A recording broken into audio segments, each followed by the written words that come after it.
everybody, and welcome to another episode of Never Seen It. My name is Trent. I am sitting here with Betsy. Hello, Trent. Betsy, it is yet another new month in the year 2025, and that means we're going to be starting a brand new series that we're calling This Means War.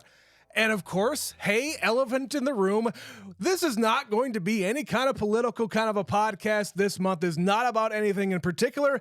We're covering movies that surround war. Some of it is actual war movies. Some of it is going to be political in nature. So, hey, don't come after us. As the poets once said, war, what is it good for? Absolutely nothing. No, Betsy, they were wrong in their assessment. It's good for movies. Okay, it's good for movies. There you go.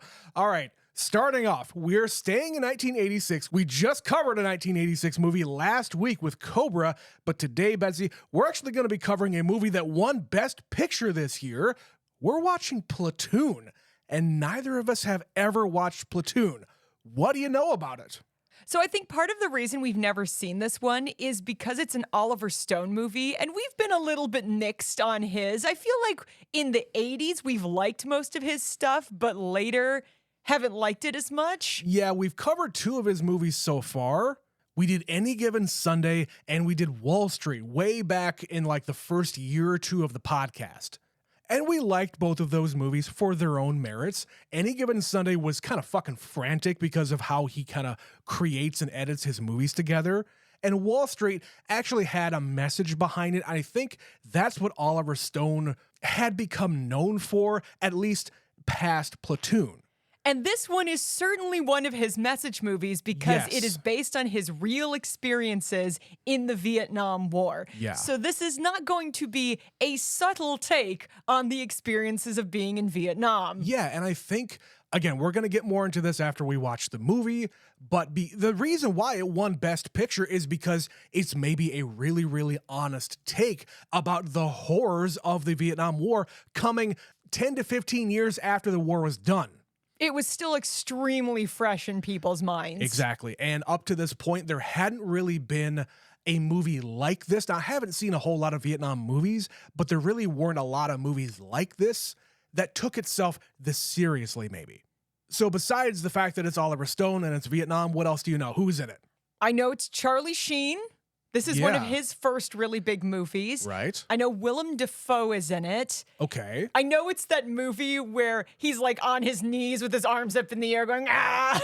Is that the one? Okay. That's what this is. Is he getting shot? Or I like, assume so. Okay, fine. I think, if anything, sorry, spoilers if you haven't seen the one clip that is constantly played from Platoon. It's on like the poster, or it's on the poster, or it's on the DVD case? And I'm always just assuming that's what's happening because it's a strange pose to be in otherwise. Yeah, very melodramatic pose. I know there's a whole lot of other very recognizable people throughout, but it's been a minute since we watched the trailer for this movie, and no other names are immediately coming to mind. I kind of quickly scrolled through the IMDb cast list, and there's a ton of people that we're going to recognize here.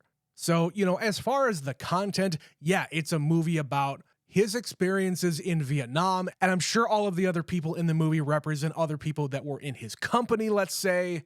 And I'm sure there's going to be a lot of heavy-handed messaging that Oliver Stone likes to put in his movies because that's kind of what he does. And that's the thing that I think is maybe deterring me from having made this a priority is he does sometimes get very heavy-handed. And just to kind of go behind the curtain here, I still don't have a job, so I've got some extra time on my hands lately.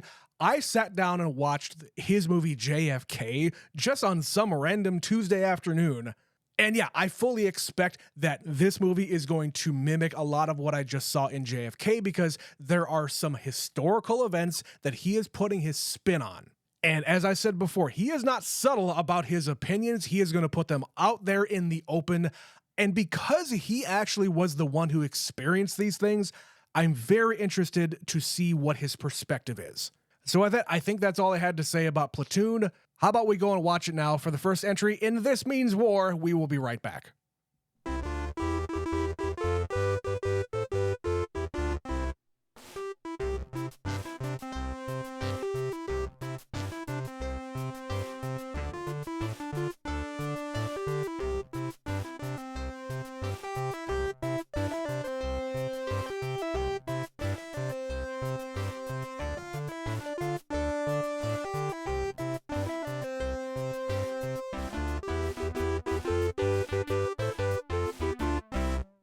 And we have returned from the movie Platoon. Betsy, how are you feeling after that one? This movie deeply upset me. Like in ways I don't think I was quite ready for. I feel like I have a lot of Vietnam movies that I haven't seen, but would be hard pressed to find one that's more honest than this particular movie. Yeah. Genuinely, I was getting very upset Yeah. throughout this movie, not in like an angry kind of way, though there is a lot of anger, Oh, yeah. but just the disregard for humanity and human life and watching these guys in a matter of months just absolutely descend into this weird isolated madness. And lose their own humanity as a result. And just to put it out there, guys, we promise not all of the movies we are covering this month are going to be downers like this one, but I'm there with you. I feel like Oliver Stone here wants to, when he wrote this movie, it was immediately after returning back home. I believe he went in like 1968 and he returned in 71 or something like that.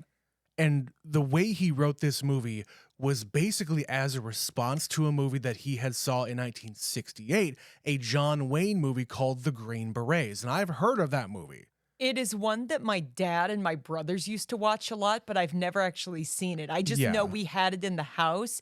And it's a typical John Wayne war movie where he's out there kicking ass, being the tough guy American, John Wayne type. Yeah, and in his experience, Oliver Stone wrote the movie in response to the Green Berets, saying, that is not what war is. That is not how real people react. This is not how soldiers react.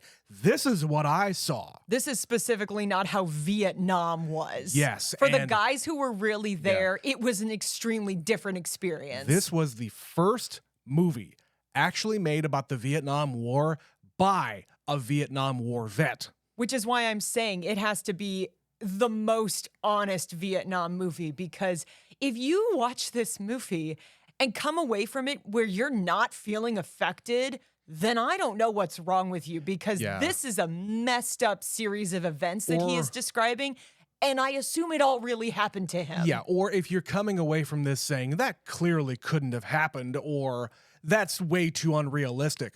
Guys, he was there. He experienced it. There have been umpteen different accounts, not necessarily about the stuff that Oliver Stone experienced, but across the country. This stuff really happened. The soldiers who came back, who were lucky enough to come back from Vietnam, have talked about it. Well, maybe not that much, because frankly, it's really hard to talk about this shit. Of course. But all reports indicate it was a really fucked up place to be. Yeah, and I would say there was really only one time here where I actually got emotional. And it was during the encounter in the village when they're pulling all of these innocent people out and shooting them and yelling at them and just murdering them in cold blood. Trent, I was fully crying at that point of the movie. Yeah. Like, truly, from the time that Barnes kills that woman just to shut her up to the end of that sequence, I was in tears. When Elias is running through the woods, I am in tears. There were a couple of other moments where I was just getting completely overwhelmed when they're dumping bodies in these trenches. Yeah. I don't know how you can sit through this movie and not be upset by it. Yeah, in whatever way that it would upset you. Like, you get very emotional, you start crying. I started getting very emotional in that one scene, and the other moments that you're talking about here, I'm just shaking my head in anger. More than anything else, I'm angry at just what the fuck? What the fuck are one of the questions that I wrote down in the section of my notes where I say, hey, I need to talk about this stuff. What the hell are they doing here? At no time does the Charlie Sheen character ever talk about their mission, ever talk about what it is that they're there for, and why he decided to join up. In 1967, when the draft hadn't really gone into full force, that was draft still didn't happen years until away. 69. So this is a guy who was told by the powers that be that Vietnam was a good idea, and he got on board with it. And it's because he has this in the back of his mind, My grandpappy was in World War I. My dad was in World War II. And by golly, I'm also going to be a part of this. So he's in that first wave of guys that went over there who still believed in the Vietnam War and what they were doing. Yeah, he enlisted in this thing when he could have just waited and be drafted, for one thing. But then again, he was also in college, so there was a way to get out of it. But even still, you get just so fucking disillusioned by everything going on around you. And he is a, semi-learned person. He can see what's going on, but it also corrupts him. And he's not there that long. The timeline is really. September of 67 to sometime in January of 68. It's a few months. He's there for maybe 4 months at the very most. And if you look at him from the beginning of the movie, like when they're rolling the credits and they're giving you shots of each person and their name and the character they played, they choose one of Charlie Sheen from that first day when he got off the plane. And this is immediately after he has been flown out on a helicopter and he's covered in blood and he's filthy and he's crying. And seeing those two shots of the same guy within about a minute and a half of each other demonstrates just how much this war changed these people. And even that first shot of him getting off the plane to be assigned to his division or whatever the fuck. He gets off the plane and immediately he is shown these body bags with dead bodies, presumably. And these haggard looking guys. Yeah, all of these other guys who are coming back with the dead bodies. Yeah, it was just a fucking meat grinder. We've covered other war movies like this where you get the young, fresh-faced kids coming in, all raring to go, I'm going to do my part for my country. And if they do come back alive, that's how they look. They look bloodied and dirty and barely having anything behind their eyes. They got a 1,000-yard stare after what they just witnessed. So you have to keep on cycling people in and out because not only of the injuries, but all of the PTSD. Especially in Vietnam, where people were just dying and dying and dying. The number of times in this movie, people got those battlefield promotions because they're just there. Yeah. They're the next guy in line. Congratulations. I'm glad you survived. By pulling a dead body over yourself to hide, you've survived, but guess what? Your commander is dead, so now you're in charge. Yeah, and the this is look right on these guys' faces every time they're given a promotion they don't want. This is right after that he asked his commanding officer, hey, I got a few days of R&R owed to me. I don't really have a great feeling about this mission. I think I'm going to cash those days in now. But no, Tom Berenger says, no, I need every able-bodied man in this thing because why? Because why? That's this whole movie, Trent. The whole movie. I'm just thinking, what is the point? And because it's a Vietnam movie, that's it. There is no answer to that question. Right. Because by 1968, we already were wondering that ourselves. And by 1972, when we were really, really, really entrenched in this war we could not win, it was just a fucking nightmare. And that's why the American people finally had enough and said, get us the fuck out of Vietnam. We have no business being there.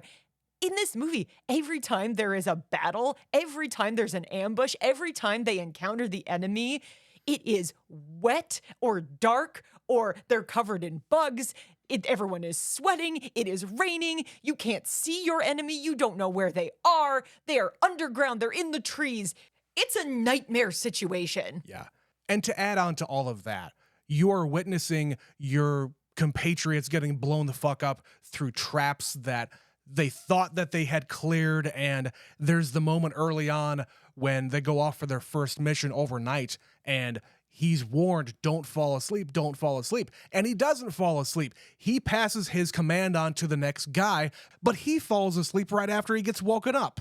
It's that guy who's to blame, but he immediately wakes up and starts blaming Charlie Sheen. And all of the guys around him saying, great job, motherfucker, you just got your compatriot killed. The other thing that goes on a lot in this movie is that where he's the new kid, he is the new guy. Yes. And there is a little narration where he's writing letters to his grandma because he has a bad relationship with his parents, it seems. But he's saying, nobody tells me what to do. Nobody respects the new guy. They just all assume you are new. You don't know what's going on. You're going to get in our way, and you're probably going to die in the first few weeks anyway. So we're not going to waste our energy showing you how to do anything. They're talking about the fact that new guys, their lives are worth less than the guys who have been there because they don't have the experience yet. They're not worth anything. There's so much futility to the situation, so they just don't even bother. When they say, well, if you're gonna die, it's probably good that you die early because then you don't get to go through the torture of just being there. And because we've been here, we've been going through it, you don't understand. You as the new guy doesn't understand, and we cannot possibly explain it to you. So you're either gonna figure it out by surviving, or you're gonna die and you're not my problem. It's all of the people who have been there for at least a little bit of time who are giving shit to the Charlie Sheen character. And really the one guy who is there and trying to help him out is Willem Dafoe. He's the good guy in this movie by him like going up to Charlie and saying, you're carrying too much. You don't need this. You don't need this. You don't need that. You're going off on this overnight mission. Don't bring this thing because it's going to weigh you down, or you're not going to be able to read it in the middle of the night, or whatever. All your standard issue shit that they make you carry, you don't need in the fucking jungle. Right.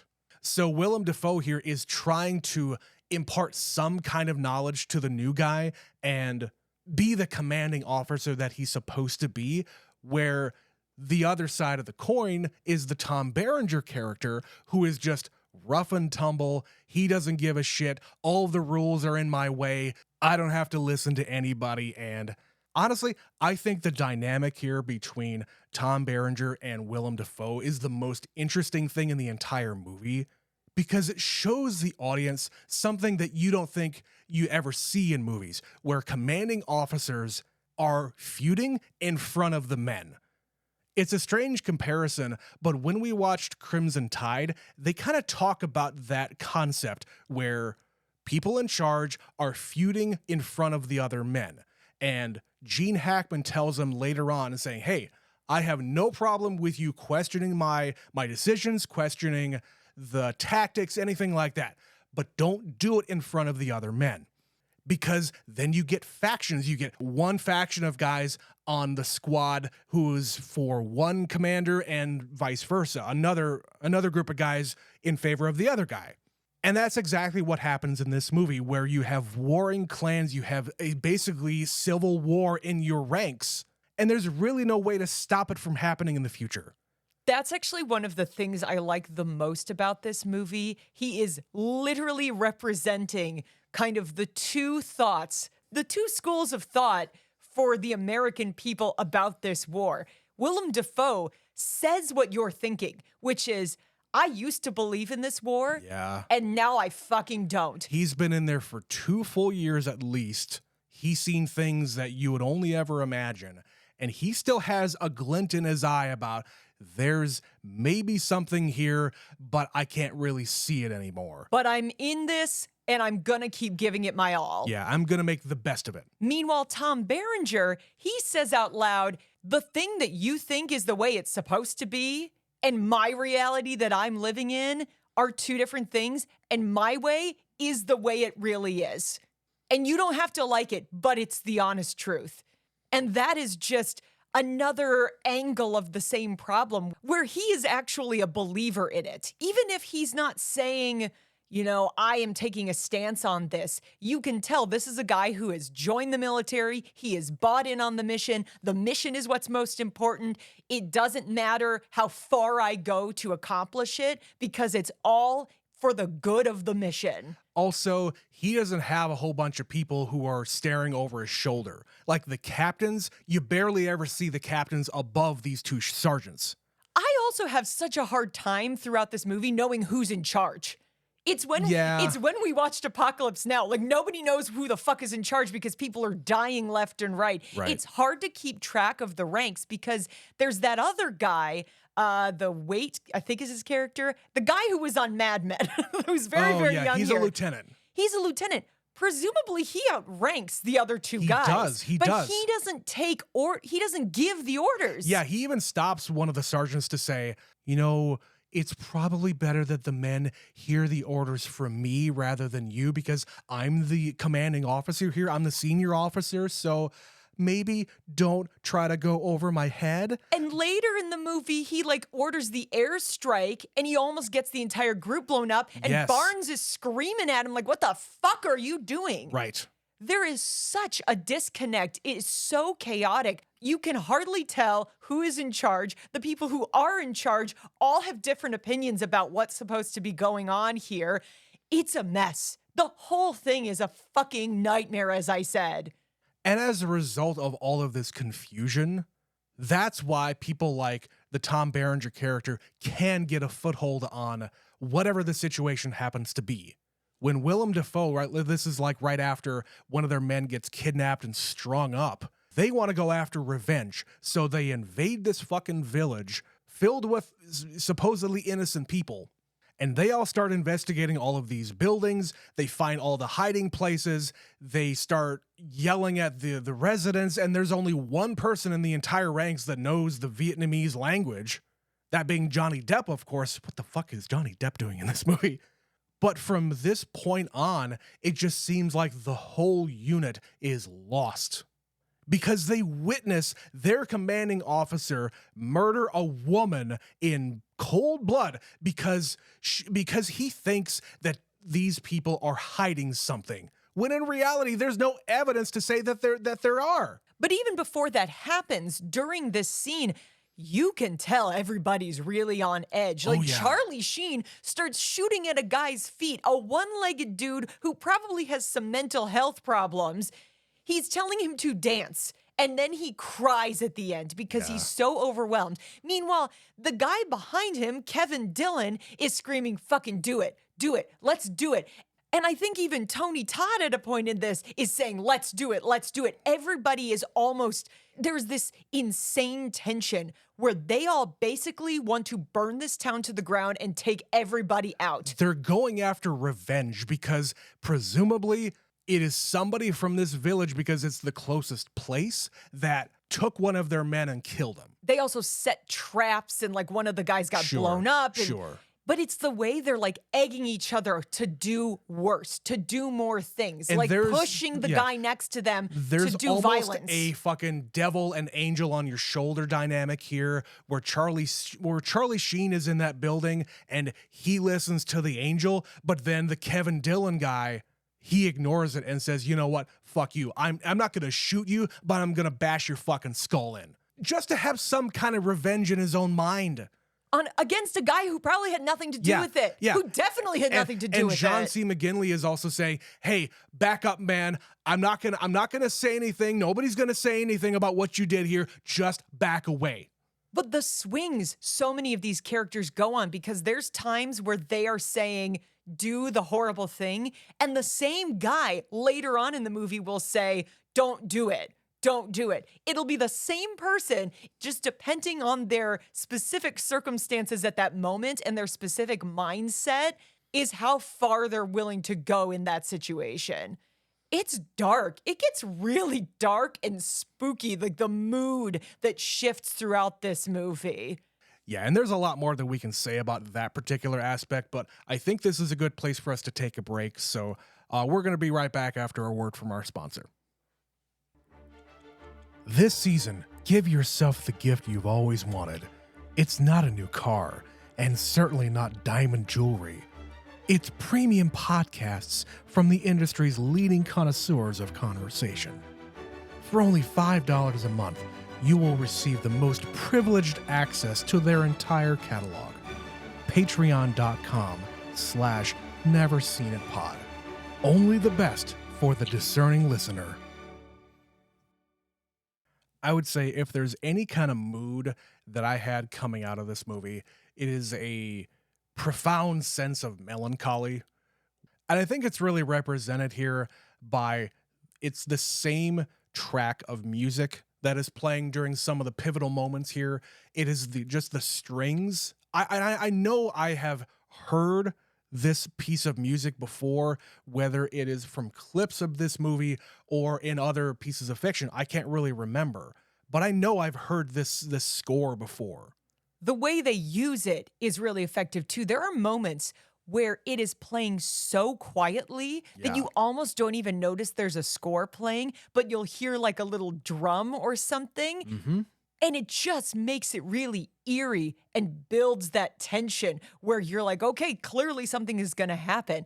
And other times they cut it out completely and it's just the silence of the jungle. Well, it's also kind of accentuated here by the music playing, but then it cuts out, and then you have a big action scene. That's what happens right before Johnny Depp gets shot, and we have this entire shootout. And I made sure to notate that in my notes here about Jesus, like all of this stuff here that we're talking about is all accentuated by music, and it's the same kind of music, but you always feel the same way. It is just this deep melancholiness that all of these men are probably experiencing as well. They're seeing their friends shot and killed. They're seeing the horrible death. They're seeing charred bodies everywhere. How can you not feel like that? To take all that in and not feel anything, that's not possible. Yeah, That is not especially possible. in a relatively short amount of time. Some of these guys have already been there for years and they've grown accustomed to it, or they've grown numb to it, really.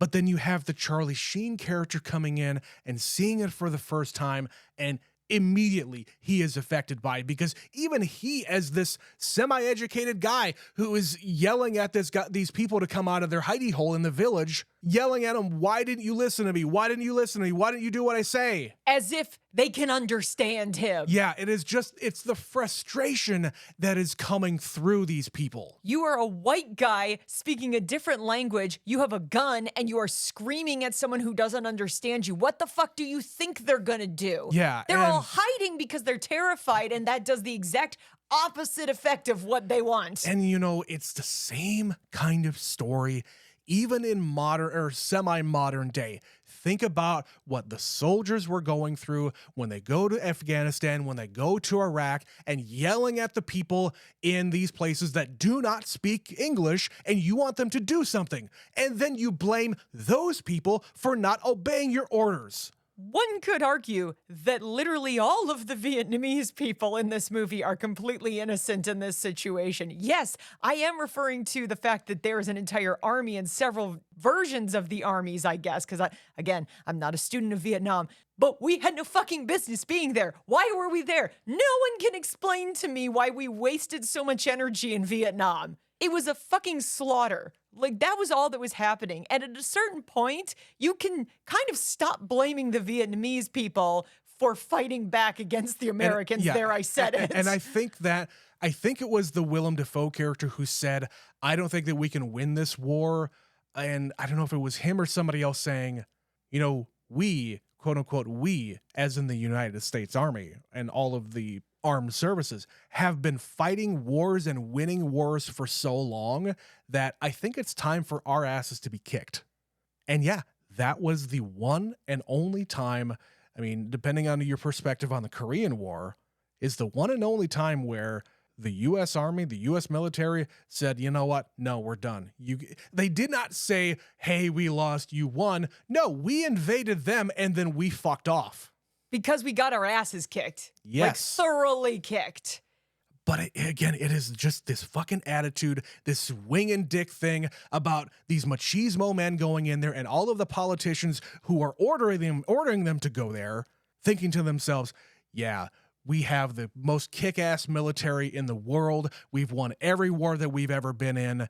And of course we're going to win this one because we are the United States. We are undefeated. But it's really easy to have that attitude when the war is happening 5,000 miles away from you. Of course. And you don't see it and you don't actually know what's going on there.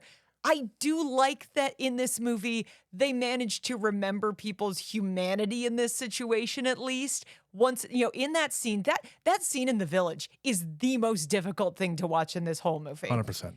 And at the end, when all of these guys who have been beaten down by this war are descending into their own madness, they're attacking the villagers, they're killing people, they are just deciding to do it because who's going to stop them and who's ever going to know? you get Charlie Sheen actually doing something with his humanity and stopping the soldiers from attacking a woman. Right. And apparently, according to the trivia, during one of the DVD commentaries that Oliver Stone was on, he revealed that that was me. I was the one who saved a woman, a girl, whoever. I saved some ladies from being attacked by our own military. I appreciate that he actually included at least that moment so that I don't leave this movie thinking everybody in this war was fucked. Like, it's really, really hard to look at this, especially when so many of them are like, we're doing the right thing and egging each other on and being more violent and more intense. Even in the same vein here, he also reveals how many drugs that all these guys are taking. Because again, it was an open secret that so many Vietnam vets were coming back home with drug addictions that were never really addressed. We talked about it when we watched American Gangster. That's the whole crux of that movie. Soldiers bringing drugs back to America to sell not only to, Vietnam vets, but to the populace. They demonstrate that in this too, where they just are sitting around. They have a lot of downtime. In between the horrors, they have a lot of downtime, and there's a whole group of them that's just getting high. They're just getting high for recreation so they can stop thinking about it for a minute. They're doing fucking heroin, quaaludes. They're doing a lot of shit because they need it. It's the only way to cope for them. And really, the divide between the people in this division is also represented here because we got one group of guys who are going off to the drug den to get high, including officers like Willem Dafoe is very much high in that scene. And you have the rest of the guys who are drinking and smoking in the other building. They're playing cards and they're devising ways, to kill other people. And those are the two groups. It's the Barnes group and the Elias group. Right. Which, again, you do not see in other kinds of war movies where you have divisions within your own platoon, let's say. Because the thing about the military is the machine has to work. Tom Berenger says it. If the machine breaks, we all break. Right.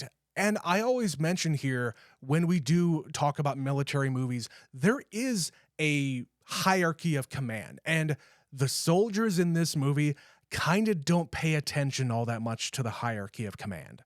And when they do, it really gets cut off at the captain mark because there's a scene here where Willem Dafoe and Tom Berenger are being dressed down by a captain. And he's the guy who is going to say, we're going to do an investigation. If you killed somebody in cold blood, if it was an illegal murder, it's a really strange thing to say, but if this was illegal, you're going to be put up on charges and you're going to get kicked out. That's the extent of where we go. We do not go above that captain because outside of that scene there, everybody is below the captain and these guys are just going off to do whatever. And again, there's no fucking mission here. They're not going off to capture a point. They're not going off to do a specific thing. It is clear out of space. But of course, in Vietnam, when you clear out of space, you move on to the next space, but then the original space that you just cleared out gets overrun again. So it's not possible to accomplish whatever goal that you're having It's here. an utter quagmire. That is all it is. Yeah. But all right, let's kind of move on here. Let's talk about some of these actors because we discovered today that this movie not only won 4 Oscars, but 2 acting nominations came out of this as well. And we already mentioned them. Tom Berenger and Willem Dafoe were both nominated for Best Supporting Actor. And you touched on it. Oliver Stone wanted to play the opposites for what these guys were known for. Yeah, so Tom Berenger's a nice guy usually in movies, and Willem Dafoe is a well-known villain. Right, and that he cast them specifically opposite of what they are known to be. Willem Dafoe is a great guy in this movie. And Tom Berenger is a son of a bitch. Tom Berenger is so cold and removed from any semblance of humanity. He doesn't have a good time. He doesn't laugh. He is by the book until he isn't. He basically, His book is whatever is useful in this situation. Right. And for him, that's by the book. Even if you and I would look at it and go, this is fucking insane. What you are doing is insane. And he also has a bunch of his men who are going up to him after the fact saying, so how did your review go with the captain? Are we going to do anything? Or are we going to do this? Are we going to do that? Because they're all as brainwashed as he is. They believe in the mission. They believe in the machine. And they believe in him. They believe in his way of doing things. And the Willem Dafoe character, he's a pussy. We don't need him in this fucking army. I'm not going to follow him anywhere. And that's where, again, a good lieutenant, I read this as well. When military training is going on in real life, they look to the lieutenant character and they say, that is not how you be a lieutenant in this army.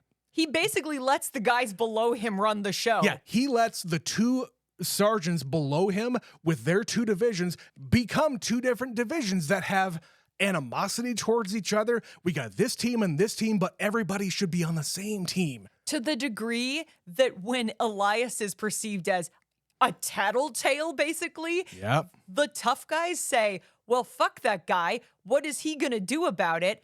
That Barnes goes out into the woods and kills Elias. He has a moment, he has an opportunity where it's just the two of them in the jungle, and he shoots him. Yeah, Willem then leaves him for dead. Puts up his toothy smile, and yeah, Tom Berenger shoots him 3 times in the chest.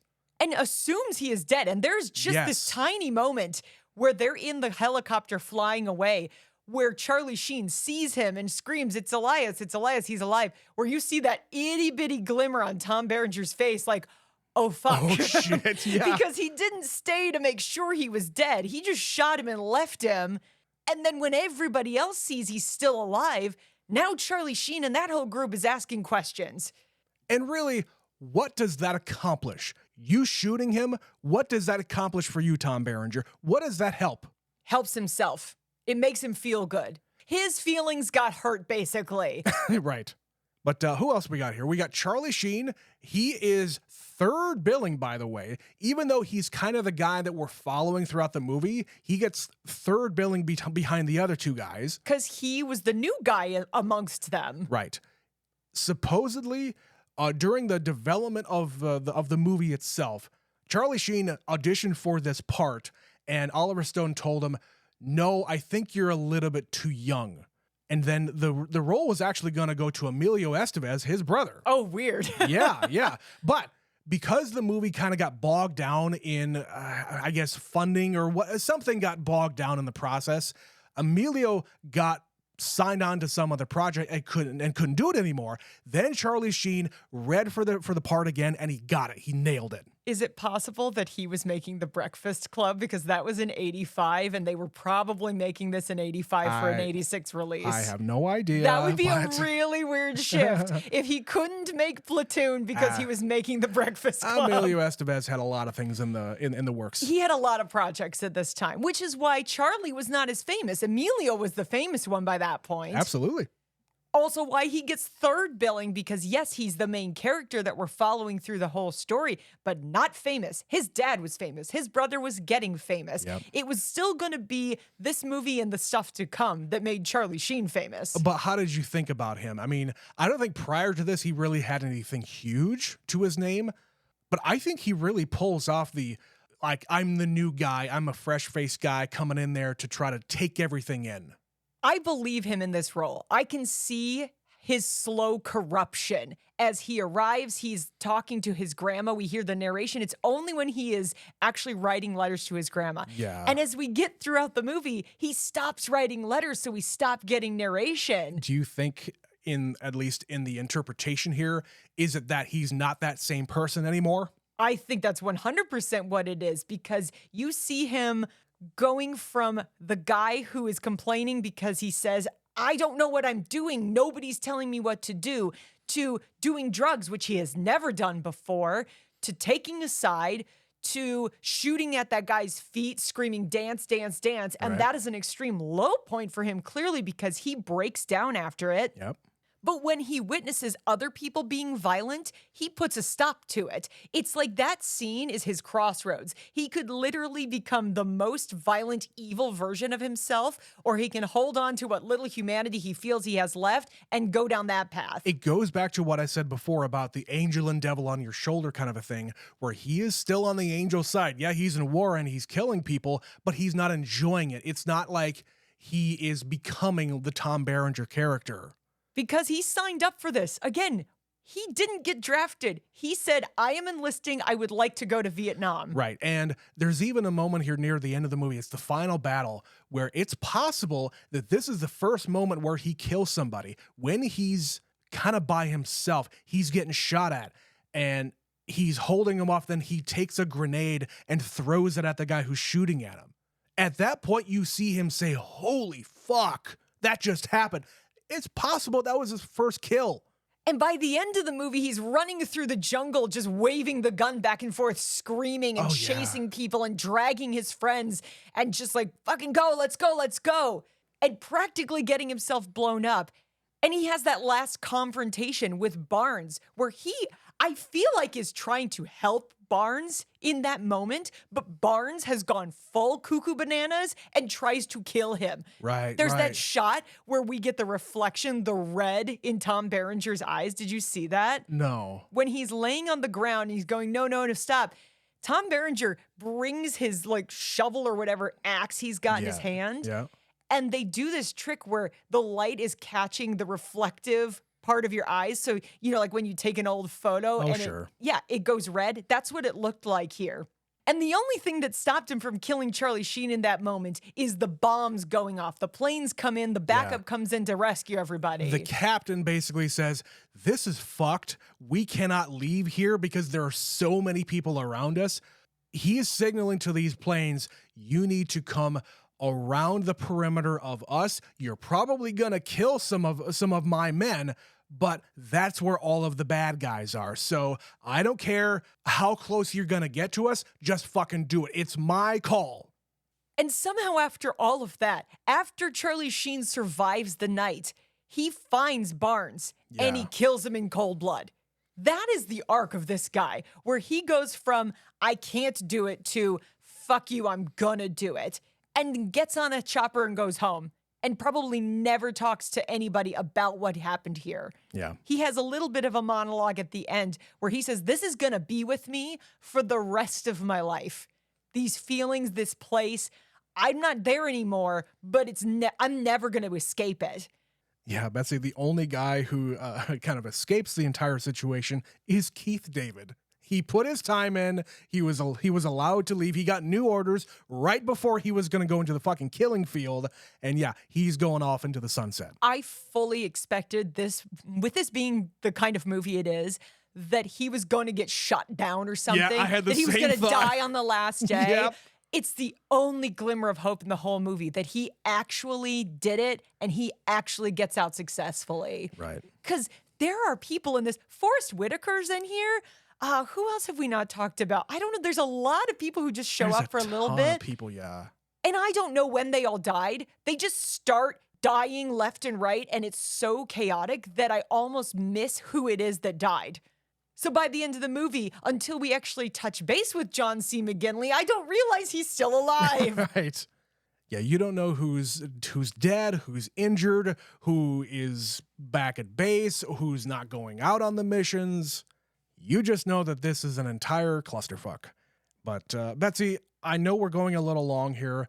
Is there anything else that you wanted to mention here? Shots, moments, other famous people we haven't mentioned yet?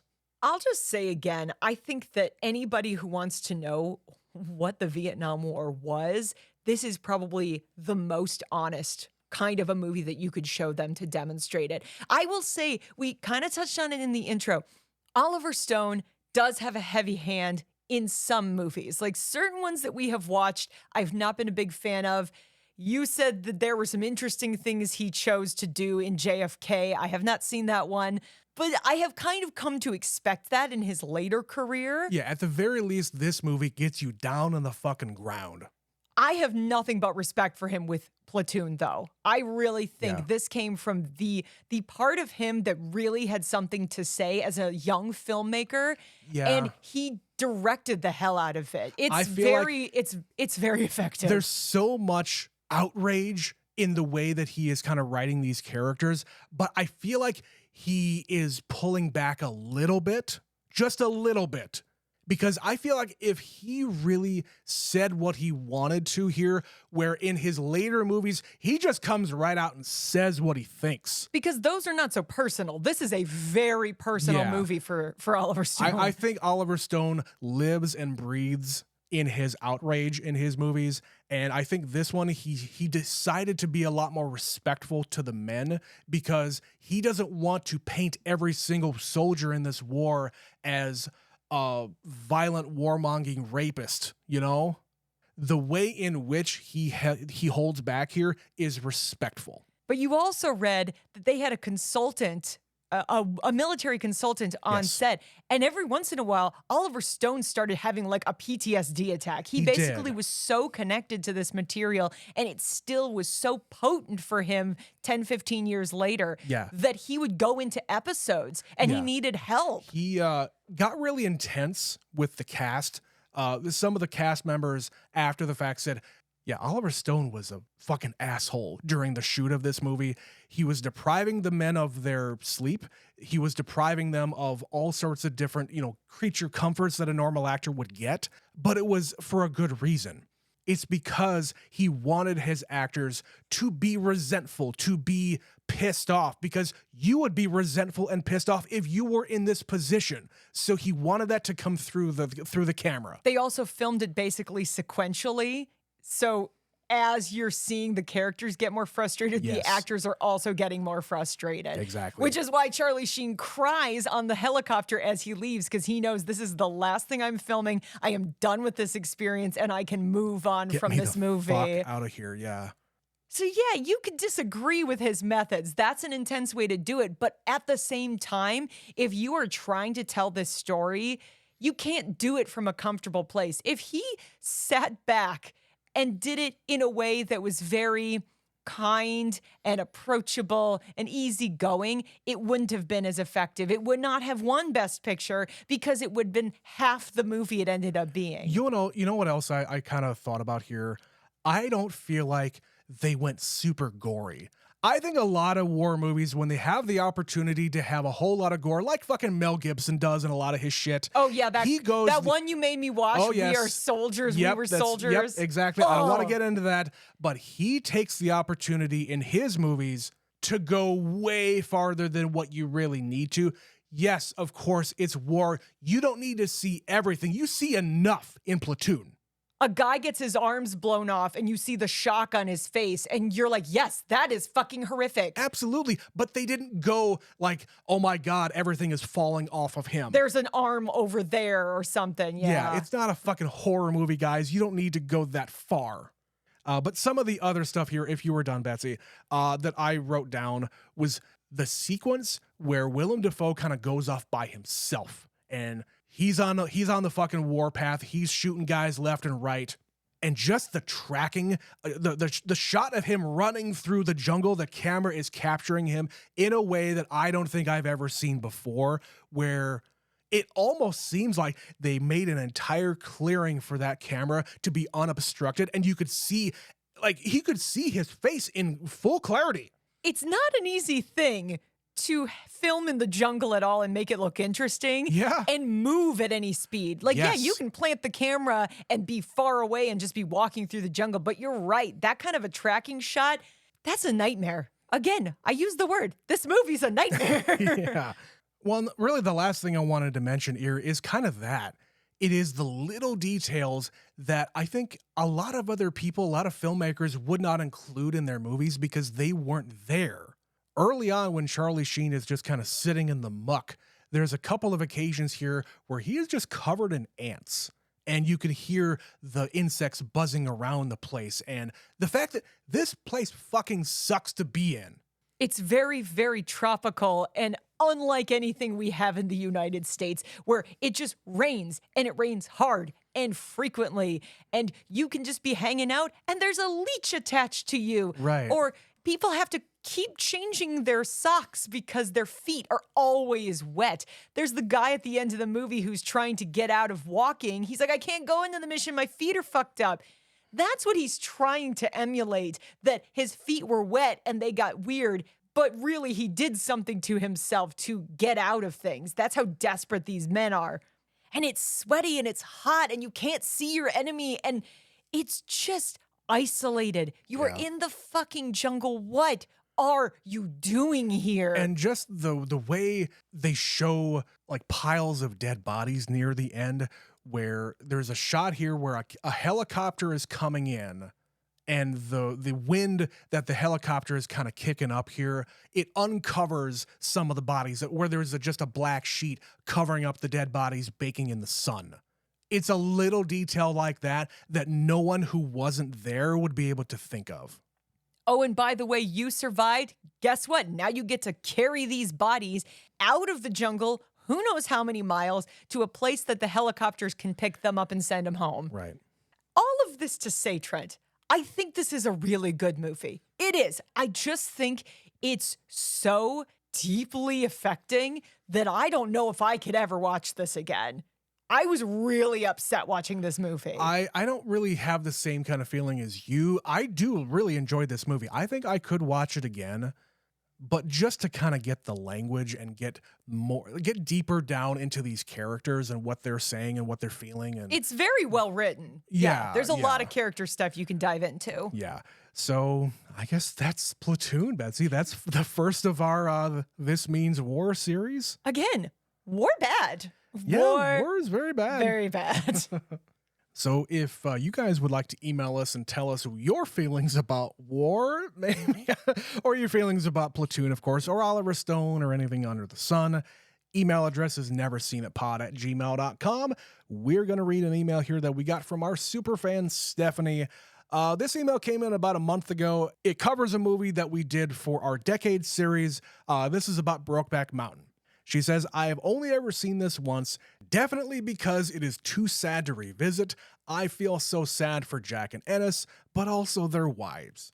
I remember seeing this when it first came out and I was in college. One of the girls in my dorm said it was the most beautiful love story she had ever seen, and I was baffled by how she could think that.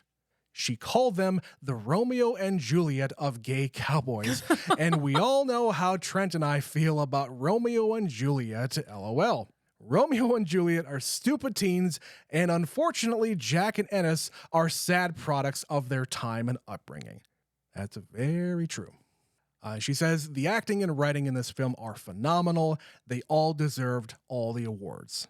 Speaking of gay love stories, I recently rewatched Imagine Me and You. Some of the language is horribly outdated, but overall I still like it. Maybe one you should check out for real love. Love you guys, from Superfan Stephanie. I have seen this one, so I could include it at some point. It's up to you. That's your show. There's too many rom-coms, Trent. There's so many romances, and we only have so many spots. Only one a month. If I was doing it every week to you, it would be way more torture for you. I think you're right. But thank you again, Stephanie, for that email. If you too would like to suggest romance movies, gay or not, for us to cover on Real Love, email it to neverseenitpod@gmail.com. Speaking of Real Love, if you don't know what that show is, you should. It's one of our shows over on Patreon that you can access by going to patreon.com/neverseenitpod. It's one of 4 other main weekly shows that we do over there. Every single week it is a new show over there. We cover the movies that we love. We do the romance movies with Real Love. We do horror movies on Never Scream It 101. And we travel through time through the Wayback Machine. And if you did not realize, we just covered Star Wars because it brought us to July of 1977, and Star Wars was in the theater at the time. It was very much still the #1 movie for that entire summer. Pretty much. Again, patreon.com/neverseenitpod gets you access to all of that content that we've been doing now for over a year and a half. over 100 pieces of content over there. And it's not just shows about movies. We have our conversation pitch show where it's just Betsy and I talking about a topic. There's a movie commentary track. There's some audio footage that I kept from way, way early on in the podcast that we just threw up there for fun. And yeah, it is just fun over there on Patreon. So check us out over there.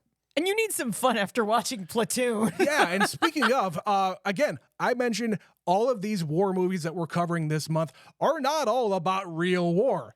In fact, next week, Betsy, what are we doing?